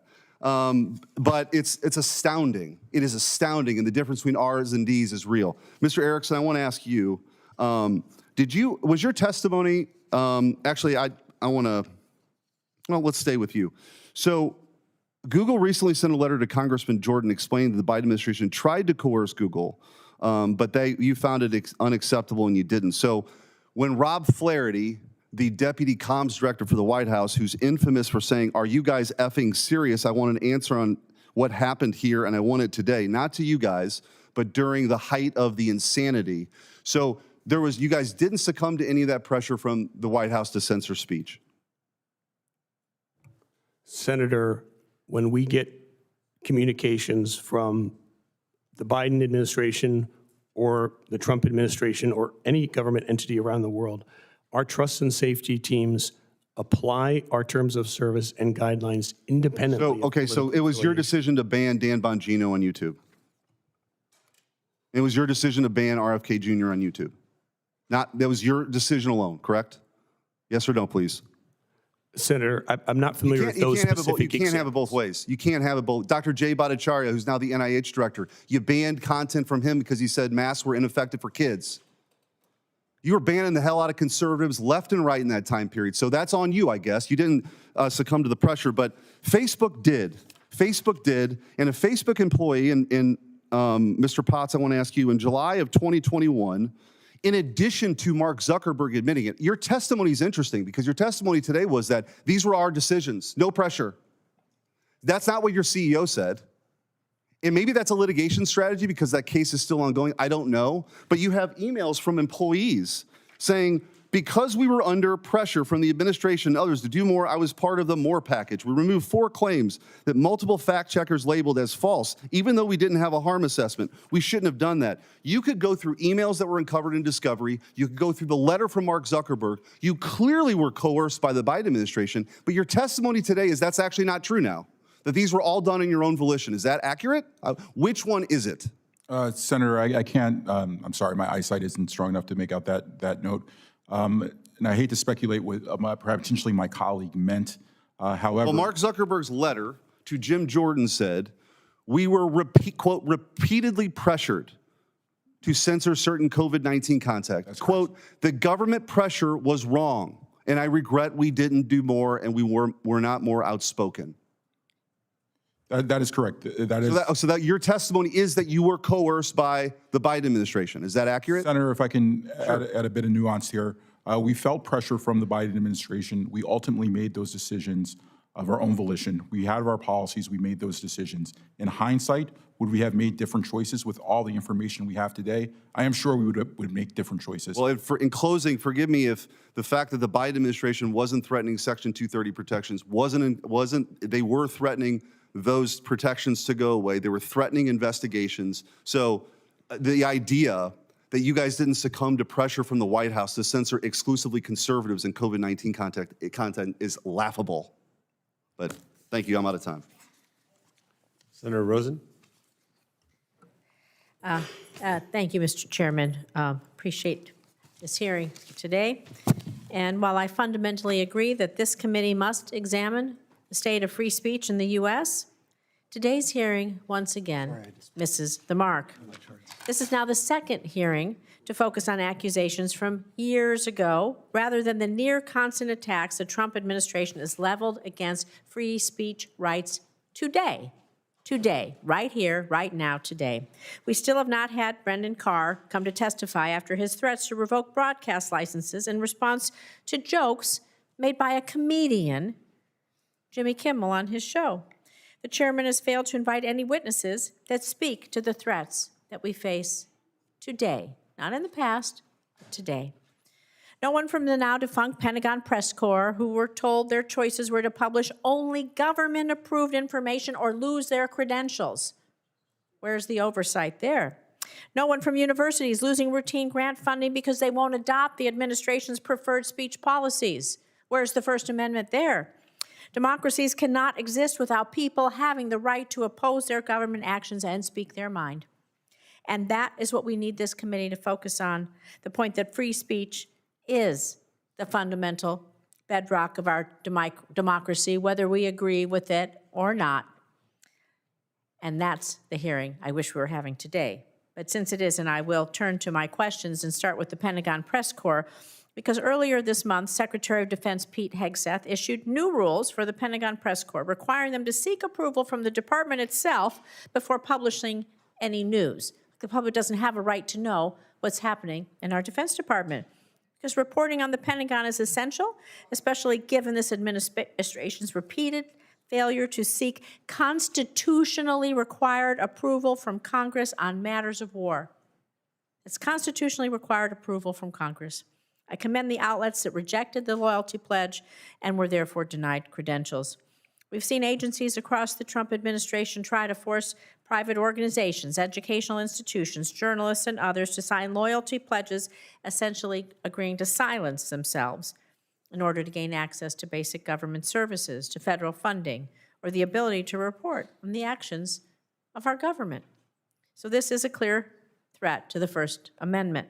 So, Mr. Creeley, are actions by the government to force journalists to only publish pre-approved information a violation of the First Amendment? And at a minimum, do you think actions like this just jeopardize the freedom of the press writ large? Senator, absolutely.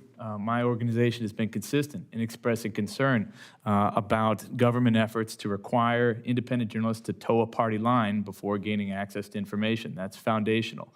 This goes back to before the founding, to John Peter Zenger, the publisher in colonial New York, who was jailed for making fun of the then colonial governor, William Cosby. This is something that would horrify the founders. I think that our right to a free and independent press, including, most importantly, one that will criticize the government, is a bedrock of American democracy. So it's extremely concerning. Thank you. Mr. Held, I'm going to ask you why you think an independent media and the protection of the First Amendment is essential to democracy as opposed to just being forced to print propaganda. There is a reason why the press is listed separately in the First Amendment and not just a matter of generally under freedom of speech. It is because the ability to have news from the local level up to the national, international level, the ability to have different perspectives on that news before the electorate is a core to an informed democracy. Thank you. I want to move on and talk a little bit about Brendan Carr. I'll move back to you, Mr. Creeley, because this hearing aims to push the narrative that the prior administration tried to, quote, shut down the speech of Americans with whom it disagreed. But there are clear instances of this happening today under this administration. And as we've noted, FCC Chairman Carr threatened ABC affiliate broadcast licenses over remarks Jimmy Kimmel made on the air, threatened to revoke their license because they didn't like the speech of a comedian. So yes or no, is Chairman Carr trying to, quote, shut down the speech of Americans with whom he disagrees? Yes, and my organization has been very critical of that. We've called that for what it is, which is jawboning. And for purposes of the First Amendment, is there any legal distinction whether or not Jimmy Kimmel or other comedian speeches are offensive or hateful? No, the First Amendment does not have an exception for offensive or hateful speech. And does it matter for purposes of the First Amendment that Jimmy Kimmel's show is not pure news, but also has a comedy component? No, Senator. And in your view, has Chairman Carr engaged in jawboning as much or even more directly than the prior administration? Senator, I think jawboning is bad in all its instances and all its forms from whatever government official, but absolutely this is jawboning and we have called it as such. And I will take the answers for this off the record, but I'm going to state the question, and we'll be reporting on it. But to Mr. Feld and Mr. Creeley, we are going to ask you what retaliatory action the Trump administration has taken or threatened to take to companies and people it deems critical of the president and his supporters. I've run out of time, and so we'll take your questions for the record, and we will be publicizing those when we get them. Thank you, Mr. Chairman. Thank you. Thank you to the witnesses. I hope you're having fun. The question I have for you, I'm going to read you a quote just so four of you think if this makes sense to you. The people shall not be deprived or abridged of their right to speak, to write, or to publish their sentiments, and the freedom of the press as one of the bulwarks of liberty shall be inviolable. Do you guys agree with that? We'll start with you, Mr. Feld. Absolutely. You get bonus points if you know who said that. So you I'm agree? sorry, but I lose the bonus. Absolutely. I'm going to venture Madison. Yes, James Madison said that. And that was what he actually wanted the First Amendment to say, that he wanted it to be more specific. Mr. Potts, you agree with that? Senator, in my personal capacity and Meta, we agree with the First Yeah, Amendment. but the company's position would agree with that, right? How about you, Mr. Erickson? Yes, Senator. So isn't really the answer to all this more speech is always better, Mr. Creeley? Like if we have more dialogue, more ideas in the public square, isn't that really the best antidote to all of this? Absolutely, Senator. That's right. And to Mr. Potts and Mr. Erickson, you guys are technology companies. You're successful American technology companies. Doesn't it seem like you're on the road to hell right now? Meaning you have immunity as a publisher, different than publishers, sorry. But you're acting a lot like publishers. Shouldn't your point of view be that we modify Section 230 and just take the part out that says unless constitutionally protected and just allow people to have dissenting points of view on your platforms? Why get into the business of censoring? Because it's never going to work out well for you. You have obviously what happened over the previous administration during COVID-19. You mentioned, Mr. Erickson, that it was a tough time. Yeah, it was. And Mr. Potts, you guys would delete people from your platform who said that it was worse to get the virus. It was better to get the virus than the vaccine. That's an opinion. But it's okay to have that opinion, isn't it? Isn't that free speech? Isn't that my immutable right as an American citizen to have an opinion, even if I'm wrong? And it strikes me as you don't need all this. Why not just completely get out of the censorship business unless it's to clear things that Senator Blackburn talked about, human trafficking, child trafficking, incitement. Why not get out of the censorship industrial world and just say, we're just going to be a platform to allow free expression? Wouldn't that make sense, Mr. Erickson? So, Senator, Google, free expression and the First Amendment are core to Google and its mission. But not really, because you've given examples, and I'm not trying to beat up on you, but you've given examples where you've weighed in. You know, you both made your comments to me kind of honestly, I don't know if you intentionally did it or didn't do it. You said, hey, we want to delete content that's offensive. That's not the First Amendment. I am allowed to be offensive. I'm usually the recipient of the other side of that, and that's okay. People can say whatever they want about me. I don't want, if somebody says something really mean about me, I don't want people at Facebook or Google deleting that content. They have the absolute right to criticize me. Now, if they say, hey, Bernie's at this address and let's go shoot him, maybe that's different. Make sure you change the address. But the point being, you can't say you're committed to free expression at the same time say you're going to moderate content for something that's offensive. Offensive is a very subjective word, right? Senator, we want robust political speech, other speech on our platforms. There is more speech available on Google and YouTube than on any platform in history. And we've pushed back against attempts for us to take down content that's merely offensive. There was a time. Why not get out of that completely? Just say you're not the speech police. And offensive content is so subjective that you open like I said earlier, the road to hell. Mr. Creeley, would you agree? Like, if you were giving them free legal advice, this is great, by the way, when you have a lawyer, you can ask them free questions. What would you say? Is that not better? My response, Senator, would be that it's best when different sites are allowed to enforce their own terms of content moderation specifically to their interests. If I wanted to have a site that only allowed commentary about my favorite football team, the Buffalo Bills, that would be constitutionally protected. Likewise, I think more speech is exemplified by the response to the president forming his own social media platform. I think that exemplifies the kind of diversity of content that I think the First Amendment is designed to protect. My concern is more with government efforts top down to dictate moderation choices to platforms. Yeah, I mean, these are bad behaviors that we're learning from China. And you guys do business in all over the world, obviously. These are really bad behaviors. The First Amendment doesn't exist in China for a reason. And I just want to make sure that we're looking at all these things, that we understand that what I said at the beginning, that the antidote to all this is more speech, more freedom, more liberty. And also, I think both of you and both of your companies should understand how bad it went for you over the last 4 years, especially during COVID. I think, Mr. Potts, you said that, but you were in the room, and you also admitted that to your people that the censorship isn't neutral, that it is definitely has a political bias to it. And that's a problem. And I would just encourage you as a business person myself, is this, like I said, are you having fun? Is this what you want to keep doing? Why not? You don't need, for example, one single member of this legislature to tell you to put symbols on videos that are generated by AI. You don't need a law for that. You can do that today. You could literally text your tech team right now and say, hey, if you think a video is created by AI, flag it and said created by AI. Why do you need Washington to tell you how to run your business? I would just leave you those thoughts, and you'll get more from my chairman here.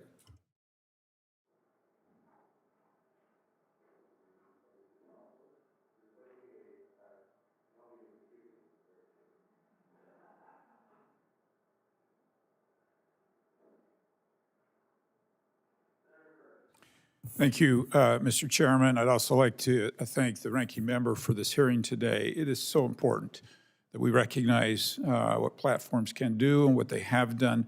I've got a series of questions for Mr. Erickson and Mr. Potts. I'm trying to save time, so I only want to know if you disagree with me. So let me just start right in. Algorithms that recommend content are essential to the business model of social media companies today. When creating your algorithms, keeping users engaged is one of the main goals. As a result, businesses... Senator, if I may. Sure. Quickly, please. Yeah. So our platforms there's a distinction between our platforms and social media platforms. So on YouTube, we are a platform so that users that are seeking content will get the content that they were looking for, whether that's a how-to video or There's nothing in your business model that wants people to stay with you longer. Senator, we want people to stay on our platforms because they're finding relevant information. So you're telling me years from now, when we look back in history, I actually think this is going to be a lot like the tobacco hearings. Years from now, when we look back in history, there's going to be no study, there's going to be no internal conversations that says it's good to have people stay on our platform longer. Senator, we want people to stay on our platforms. Good. Okay, let me keep moving. Good, let me keep moving. In an effort to keep users engaged, these algorithms can create environments that are dominated by specific types of content. Okay? This can be good when that content is innocent. But sometimes that algorithm can create a toxic environment based on what it determines best to engage with users. All right, now my real question. Research and observation studies suggest that algorithms often tilt toward more extreme or emotionally charged content because that drives engagement. To both of you, doesn't that mean that platforms explicitly narrow the range of what people see, elevating fringe voices and everyday voices? Senator, thank you for the question. I can obviously just speak for Meta on this, and it's an important topic. In certain areas where we see the potential for people to engage with one type of content over and over again, we've recently rolled out different ways to what we call affectionately nudges, to nudge people to take a break from being on the platform or to take a break from that specific type of content. So we also have, if I may, we also have recommendation policies that, if I take a step back, we have community standards that will dictate what we allow and do not allow on the platform, and the things that are violating of those policies, we should just remove. Let me add some nuance to this, because I'm really going a different direction than I think my colleagues have gone today. So in essence, a lot of the conversation today has been, should you or should you not allow something on? My question is more, what happens when you decide to magnify a voice or suppress a voice based on algorithms. And we all know that Section 230 was meant to protect platforms that acted in good faith.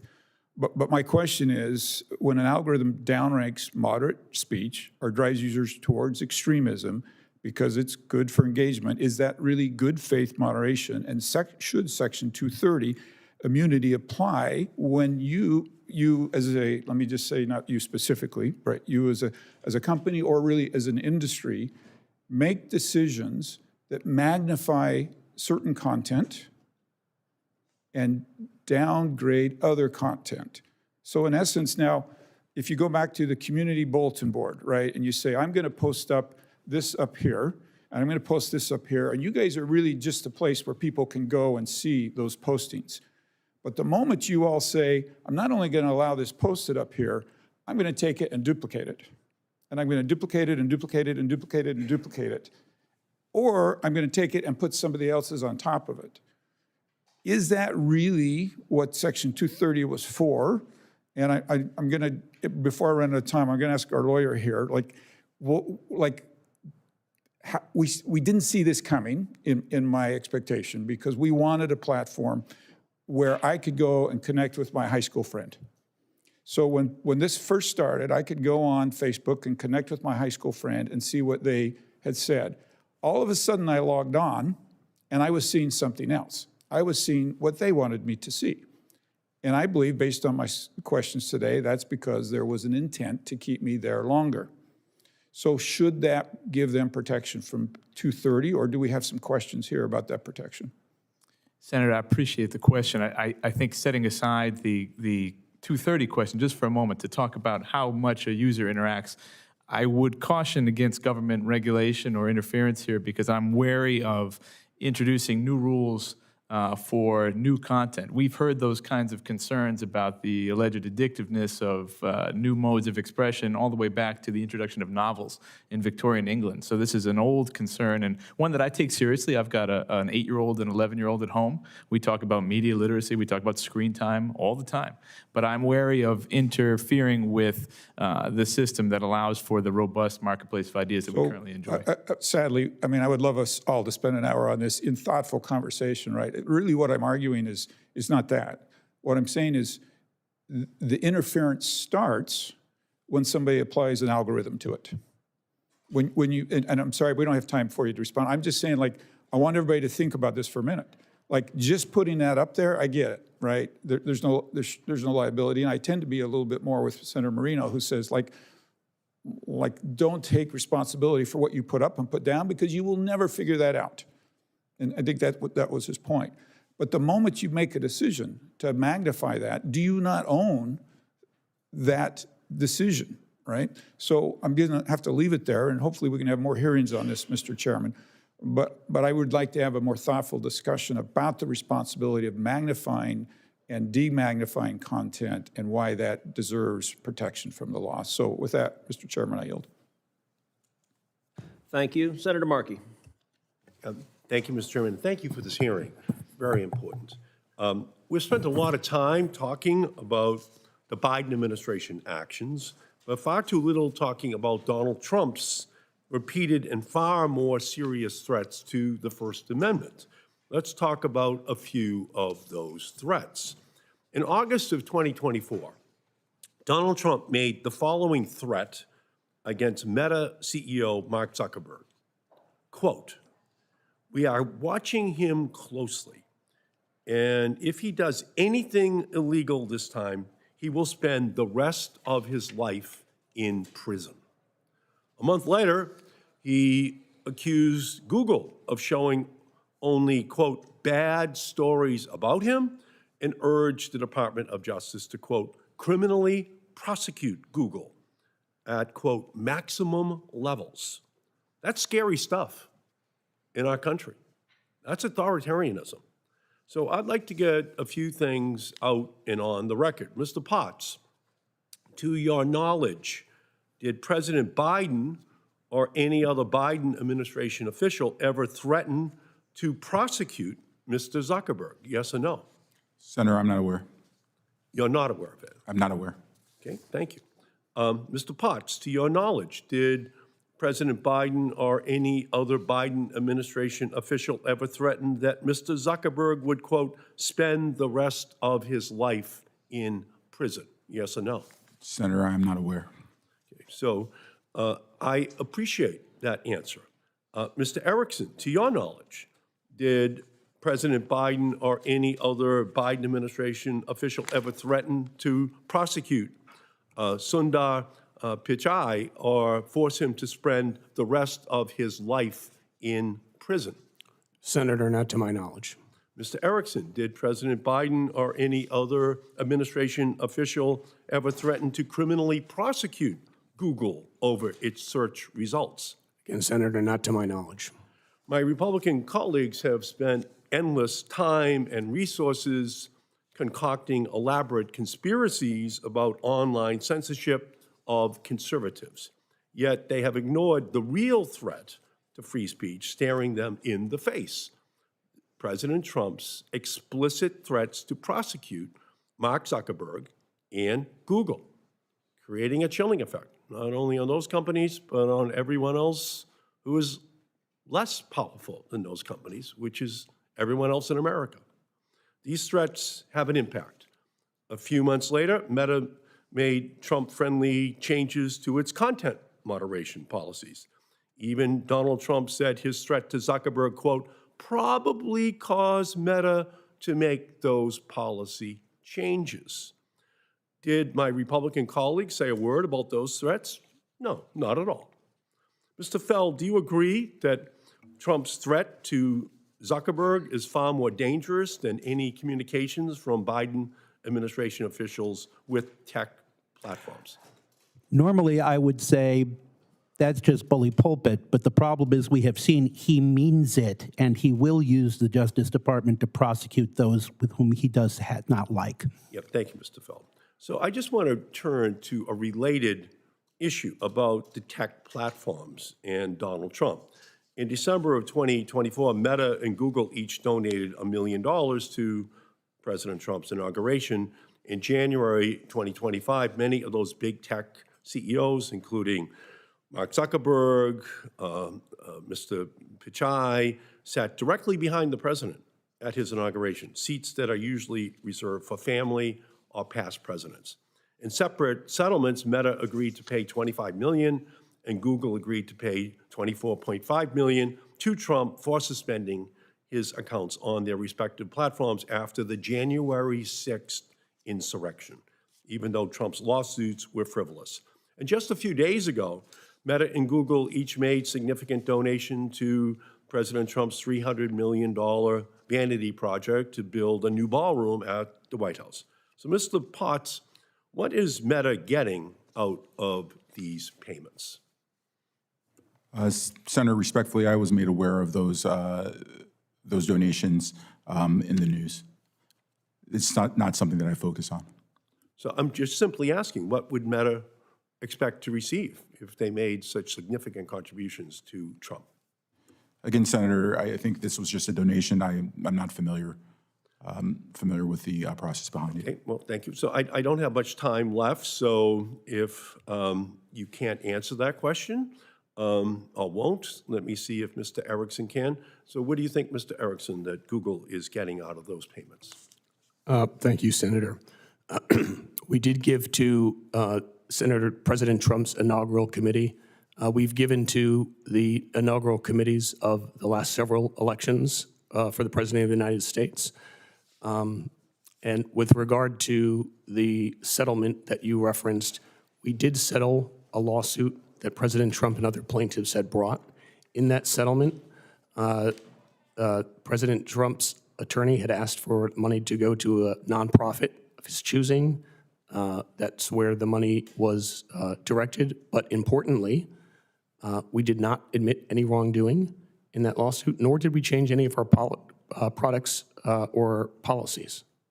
Well, I would just say, obviously, the difference between the Trump administration and any previous administration is that at the inauguration, the wealthiest corporate CEOs in America sat directly behind the president and in front of the cabinet with better seats than the Supreme Court. So obviously, this is a different time. It is a different era. And I think the American public has a right to question these tech companies and asking what are they getting out of these generous donations that they're making to Trump, because obviously the seating at the inaugural has triggered, in my opinion, questions of constitutionality and questions of whether or not the billionaire corporations are getting more out of this government than the poorest amongst us. And we're seeing that now play out in policy after policy, including this battle that we're having over health care and SNAP benefits for the poorest in our society. Thank you, Mr. Chairman. Thank you, Senator Markey. And I would note that the recipients of SNAP benefits would get their SNAP benefits if the Democrats would vote to fund the government. And yet 13 times, the Democrats have voted party line to keep the government shut down. 13 times, Republicans have voted to open the government. We're going to vote again to open the government. And at some point, Chuck Schumer and the Democrats are going to stop holding the American people hostage. Now, Mr.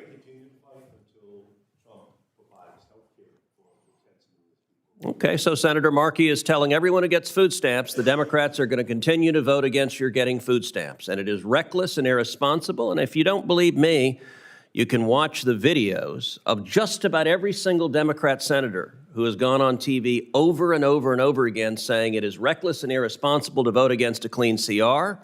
And now they're all, I guess hypocrisy is the tribute that vice gives to virtue. They're all doing that because they want to appease their radical base. Now, Mr. Potts, Mr. Erickson. The president has $5 billion I recognize that Senator Markey has a partisan objective that he wants to hold the entire government hostage. By the way, the American Federation of Government Employees has called on the Democrats to end the Schumer shutdown. The National Air Traffic Controller Union has called on the Democrats to end the Schumer shutdown. But these Democrats don't actually work for their constituents. People getting food stamps, they don't care because they're willing to say, no food stamps go out on November 1st because the only people they care about are the angry people with torches and pitchforks at the No Kings rally, because this is a party that is captured by its radical left. And there are a whole lot of Americans who are hurting. Let's just take within this committee's jurisdiction air travel, where there are right now 50,000 TSA agents going into work, and they're not getting a paycheck. There are 14,000 air traffic controllers going into work, and they're not getting a paycheck. And we are seeing flight delays, we are seeing ground stops, and one Democrat senior aide told Politico that the Schumer shutdown will continue, quote, until planes start falling from the air. That is the very definition of reckless and dangerous. Well, I would add to this conversation, if you want, that beginning on November 1st, 20 million Americans are going to get the notices that they're either losing their health care insurance or it's going to dramatically skyrocket. And that is a discussion that it's hard to have with Republicans since the House has not been in session for 6 weeks. They're in a political You witness, are absolutely right that witness protection program. You are absolutely traveling right that around the country, but not in Washington. Obamacare is a train wreck, and it has caused health insurance premiums to skyrocket. And Senator Markey will recall, I stood on the Senate floor for 21 hours saying that is exactly what would happen, that premiums would skyrocket. And if you don't believe me, you can look to the Washington Post, hardly a right-wing periodical, which said Obamacare, the so-called Affordable Care Act, is not remotely affordable, and it's caused premiums to skyrocket. And ironically, what our Democrat colleagues are fighting for is premium payments that are direct corporate welfare to health insurance companies, because Obamacare has more than doubled the profits of the giant health insurance companies, and working families in Texas and Massachusetts, their premiums have skyrocketed and it's unaffordable. And the Democrat solution is not to give more competition, not to give more choice, not to lower premiums. It's instead engage in more corporate welfare and write bigger and bigger checks to giant multi-billion-dollar corporations. The House Republicans are in a political witness protection program. They're not in Washington. How can No, we? they've actually done their job. They voted to fund the government. And They've done their job. And there is designed neglect on the part of the Republicans to withdraw the premium tax credit for those 20 million Americans, and they're going to see their policies skyrocket over the next couple of months, and it's avoidable. It is not a catastrophe that has to be in existence, but unless the Republicans come to the table, we can't solve that problem because those rates are going to skyrocket. 42 million Americans who receive food stamps are not going to get them on Saturday, November 1st. And the reason is Senator Markey and just about every other Democrat is going to vote against those food stamps because he's got a partisan agenda, and feeding your kids is not part of his partisan agenda. President Trump has $5 billion he could deploy right now to those SNAP recipients and take that worry away from them. But he's not going to do it. He's going to do it for any favored program. So then Senator Markey will vote no on the government, but not for those that he calls Democrat programs, like feeding the poor or giving health care to those most in need. Senator Markey could provide the funding for those food stamps any day he wanted to. And to be clear, I've voted over and over and over again to fund those food stamps, while your party keeps voting no, no, no, no. At some point, the political stunt will end. Now, returning to the topic of the hearing. Mr. Potts, Mr. Erickson, you represent two of the most powerful companies in the world. Even without a lawful basis, could the Biden administration have used its considerable powers to significantly harm your companies if you refuse to censor? Mr. Potts? Senator, may you repeat the question? Even without a lawful basis, could the Biden administration have used its power to harm your company if you refused the censorship it was asking you to engage in? Senator, I don't want to speculate too much. I know that the Biden administration did pressure us, especially related to COVID-19 information. And when we disagreed with them, they became more frustrated, then upping the pressure. I don't want to speculate on what. But my question is straightforward. Could the president hurt your company if he so desired? I think any administration and any president with the positional authority could hurt our company. Mr. Erickson, same question.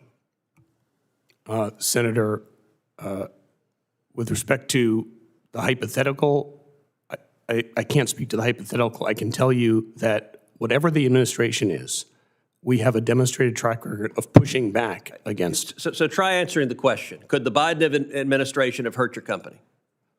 Senator, yes. Okay.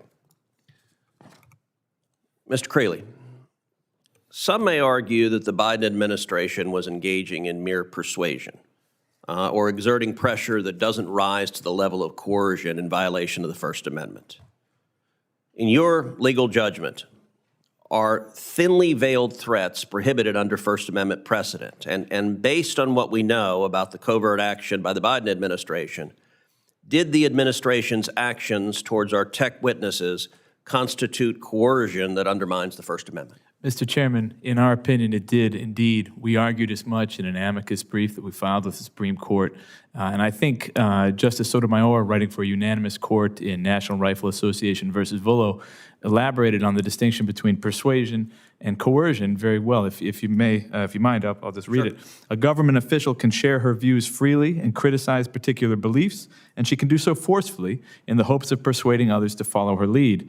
In doing so, she can rely on the merits and force of her ideas, the strength of her convictions, and her ability to inspire others. What she cannot do, however, is use the power of the state to punish or suppress disfavored expression. And I think the extensive entanglement, the bullying, the pressure tactics, the tone, the authority, the invocation of legal sanctions, and revisiting regulatory authority, all of which, taken together, cross the line. The First Amendment's the greatest protector of free speech in history. Even so, we have had evidence presented that there are legal challenges to stop the government from jawboning. Even when you can demonstrate that the government censored you, your options in court may be limited. In your judgment, what challenges or gaps in the law do Americans face in vindicating their First Amendment rights in the courtroom, and what can Congress do to help solve it? Well, there are two problems, Mr. Chairman. First of all, quite often when folks are silenced there's difficulty establishing causality. They may not know that their post has been deleted or demoted as a result of federal pressure. So that's the first problem. Too often this is very difficult for the end user, the affected, targeted, silenced American, to understand. The second problem is there's no meaningful deterrent.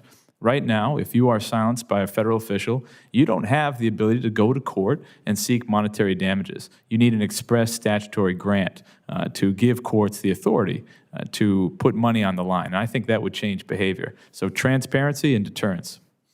Well, I very much agree with you. As you know, I'm in the process of drafting legislation, the jawboning legislation designed to do exactly that, designed to provide transparency for when the federal government is urging tech platforms and other companies to censor, and to provide for a cause of action to sue the government if and when somebody is censored. Obviously, the devil is in the details, but described at that level of generality, because we are drafting statutory language right now to do so, I want to ask each of the witnesses if you would be supportive of that approach, with the caveat that everyone wants to see statutory language before having a final opinion. But Mr. Erickson, we'll start with you. Senator, yes. Senator, with your caveat, yes. Absolutely. We would support it and would look forward to working with you on it. Well, that is fantastic news, and it's good to get agreement across the spectrum. And so I appreciate each of the witnesses being here. Thank you for your testimony. And all right, I got to look to see how long we're keeping the record open. How long are we keeping the record open?